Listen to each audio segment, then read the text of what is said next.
So last week around, every scoring was at a low compared to the lowest week in 6-7 years.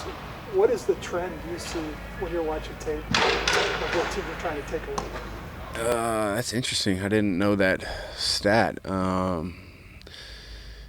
the season goes along, game plans tend to, whether they change or they stay the same. I think defenses continue to evolve, offenses continue to evolve. To put a pinpoint as to why the scores are so low, not sure. There's a lot of good defenses out there playing really well, taking the football away.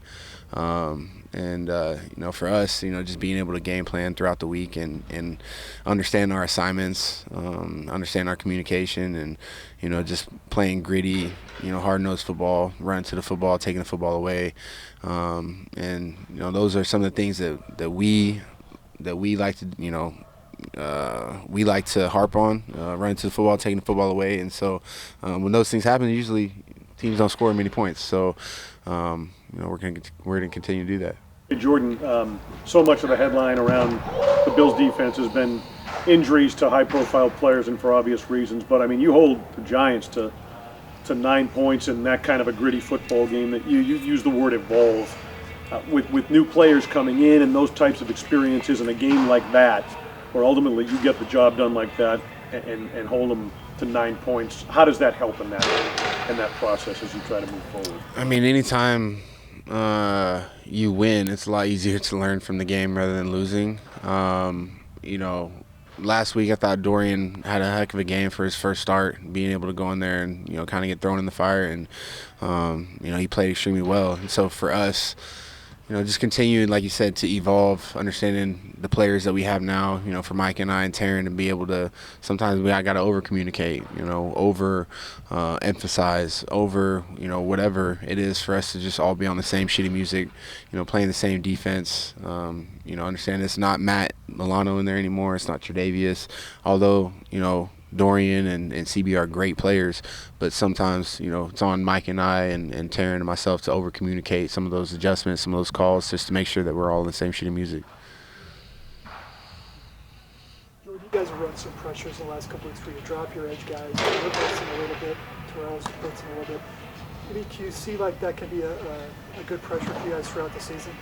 Yeah, I think we've, some of our simulated pressures we've been running over the past couple of years, we've done that. I think a little bit more so this year, and with the personnel that we have, with the type of ends that we have that are able to drop into coverage, it just gives the quarterback another read he's got to make. So it's Sean's dialing up some pressures, and we're making them happen.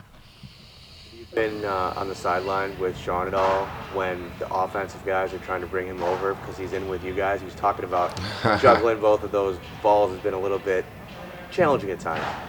I haven't seen it. I actually haven't even seen it. I haven't even noticed it. That's interesting.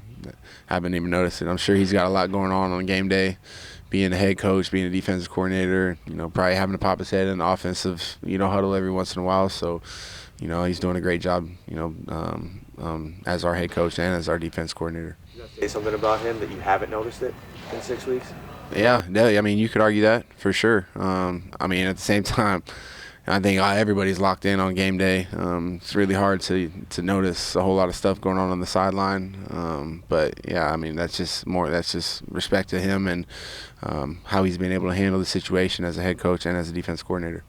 I asked Sean about this, about how it's maybe a little bit more beneficial, the fact that everybody on the defensive line has been pretty much making these splash plays like week in and week out, to where they don't feel like they need to like rush Vaughn's recovery and get him, back to his regular workload. Just what have you seen from that? The fact that, he's back and it's not like we need to throw him in, right away. Like, how beneficial is that? The fact that the defensive line, like, guys are making plays like across the board. Yeah, it's huge. And Greg, AJ, all those guys up front, are having are having a hell of a year, and want to continue to do that for them. And anytime you're able to get Vaughn out there fresh, and whether it's third down, second and long, past situations right now to kind of get him back in his rhythm, it's huge. It's huge for our defense. It's huge for Vaughn.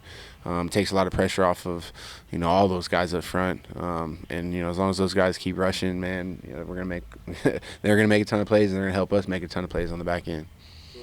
Steph is on track to have a career year. As someone who's gone against him in practice and training camp, what makes him such a great receiver? Yeah, he's just very competitive, extremely smart, extremely football smart, and obviously just as talented as he is. He wants to win. He works extremely hard. Him and Josh have a great connection, and he's one of the best receivers in the game. So, he's going to continue to be Diggs and continue to find ways to get open. Most games, everybody's doubling him, and he's still finding ways to get 10 catches for 100 yards being doubled. So that says a lot about him and his work ethic, and how far he's came as a person and as a player. So he's going to help. He's going to continue to help us win a lot of football games. What's an example, Jordan, of over-communicating with Christian and Dorian as opposed to your veteran? Yeah, just giving eye contact. Whether you get a call and he might know the call already, and it might be a simple set and a simple formation to where it's an easy check, but just reiterating the call. Reiterating, making eye contact with him, and just making sure that you two are on the same page, because that's when bad stuff happens, when corner or safety or nickel aren't on the same page. I was saying earlier, it doesn't matter what defense Sean calls. We could all be wrong in the check, but if we're all wrong, we're all right, because we're all playing the same sheet of music, same defense. So, but that's, Mike and I and Taryn, we accept that, and, that's just how we got to continue to evolve, and continue to communicate.